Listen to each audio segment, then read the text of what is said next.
Given that, given the way the president is being impeached for having done all those things to Ukraine in a way that undermined our alliance with them and specifically their fight against Russian aggression, which is, led to a 5-year-long war in Ukraine.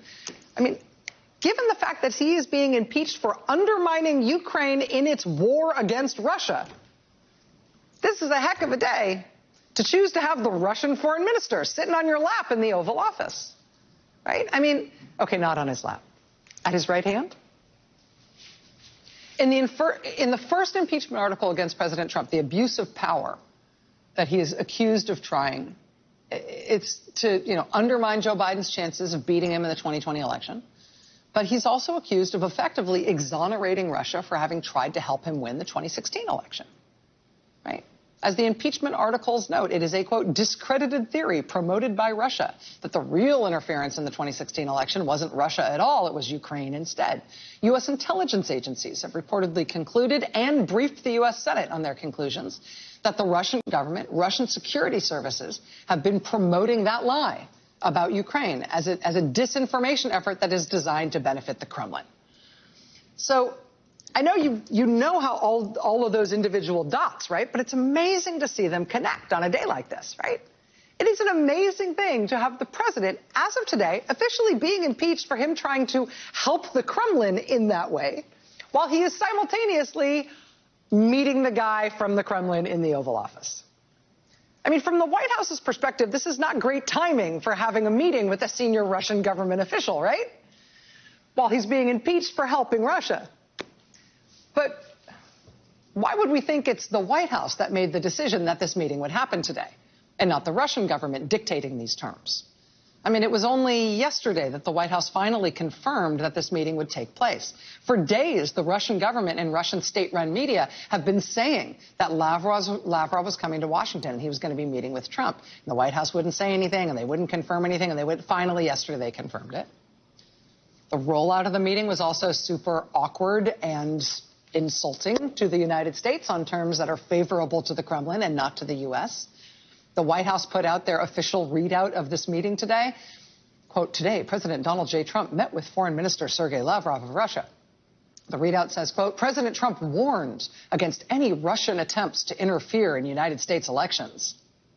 Oh, really? Do you believe that President Trump, in his meeting with the Russian foreign minister today, sternly warned him against any Russian attempts to interfere in U.S. elections? You think President Trump actually did that? Actually issued that warning to Russia? Well, the foreign minister, Mr. Lavrov, was asked about that by reporters after his meeting with President Trump. And regardless of whatever was in that White House readout, Lavrov immediately shut that down. Mr. Lavrov, Edward Wong from the New York Times. The White House just put out a statement about your meeting with President Trump saying that the president did warn you not to interfere in U.S. elections and also urged you to try and settle your conflict or the situation with Ukraine. I was just wondering if you did discuss these two items, and if so, can you tell us about the discussion? Well, you know, we haven't even actually discussed elections. Regarding Ukraine, I briefed both Secretary of State and President Trump about yesterday's Normandy Forward summit in Paris. Oh, elections? Did Trump say he warned me that Russia shouldn't interfere in the elections? That is adorable that he told you he said that. No, he did not say anything of the kind. What was the quote? Well, you know, we haven't even actually discussed elections. We didn't even talk about that topic. That's cute, though, that's what he told you we talked about. Now, as for Ukraine, he says, I briefed both Secretary of State Pompeo and President Trump about yesterday's summit in Paris. Well, In fact, yesterday there was a summit in Paris. It was the first high-level sit-down in 3 years between Ukraine and Russia to try to resolve the war that started when Russia invaded Ukraine, took a piece of that country for itself, and then started occupying the eastern part of Ukraine. Here's how the Washington Post nutted up that summit. Quote, "The negotiations, pitting a comedian turned president with no international diplomacy experience against a calculating former KGB agent who's been in power for decades, come at a crucial moment in Ukraine's grinding conflict in the east. Civilians and soldiers are still dying along the front lines. But this is a lonely moment for Ukrainian President Zelensky. Once ironclad U.S. support for Ukraine is shrinking under President Trump. Trump's suspicions of Ukraine and his role in the holdup of military aid this past summer have cast doubts on U.S. support for Ukraine and its conflict with Russia. In Ukraine, many observers, even Zelensky's supporters, were nervous about this meeting with Putin now, at a moment when prominent Republicans in Washington have seized on the false conspiracy theory that Ukraine, not Russia, interfered in the 2016 presidential election." The New York Times nuts it up even more starkly. Quote, "As Zelensky seeks an end to the conflict with Russian-backed separatists who control a large part of the eastern part of his country, he enters negotiations without a counterweight that Ukraine had in its favor until recently. That counterweight used to be clear backing from the United States." So, from our perspective, here in America, the day President Trump is being impeached, today was kind of a terrible day, a super awkward day for the Russian foreign minister to turn up for the second time in the Oval Office. Not only given what happened the last time he was in the Oval Office, but also to remind everybody of President Trump's involvement with Russia and unresolved questions about that and how he has behaved toward that government and how his behavior toward that government has freaked out even officials in his own administration and led ultimately to impeachment articles that were just brought against him today. Right? I mean, from the American perspective, you can't imagine that the Trump White House wanted this meeting today of all days, with a senior Russian official showing off that he can get into the Oval Office to meet with President Trump. It's not even a two heads of state meeting, right?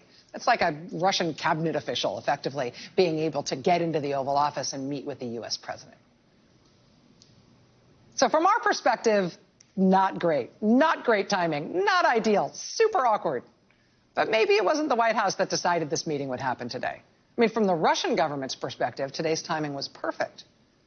Because Russia is continuing to wage a war against Ukraine. And we used to be Ukraine's greatest and most important ally. And Russia has had a remarkable windfall over this past few months, past couple of years. They've succeeded in getting the U.S. to interrupt our assistance to Ukraine and to make it contingent on stuff. They've turned the Republican establishment and the conservative media against what used to be our staunch ally, Ukraine, and instead in favor of Russia. They have so called into question U.S. support for Ukraine in their war against Russia that the day after Ukraine and Russia have their big, critical summit talks about that war, and we're not there at that summit to support Ukraine, the day after those talks, it's Russia that sends its foreign minister for his Oval Office meeting and his photo with the president, where our used-to-be ally, president of that country, still can't get to Washington, still can't get an invite. The Associated Press's main story about this today has a lead that lays it out as clear as can be. It's the lead from the AP today. Quote, "The Oval Office meeting with President Donald Trump on Tuesday was the second for Russia's foreign minister. The president of Ukraine is still waiting for his first." And so the day that impeachment articles are unveiled against President Trump, I mean, this is going to go down in history as a wild one, right? To have the Russian government squatting in the Oval Office on this of all days. I mean, how are they looking at that in the Kremlin, right? Somewhere between hilarious and a victory lap, right? But it also supports a little noticed and I think fascinating decision by the Judiciary Committee in writing these articles of impeachment. As I mentioned, these articles of impeachment are a short, sharp shock. They went narrow instead of broad. It's a total of 9 pages in big print, double-spaced. But there is a surprise here.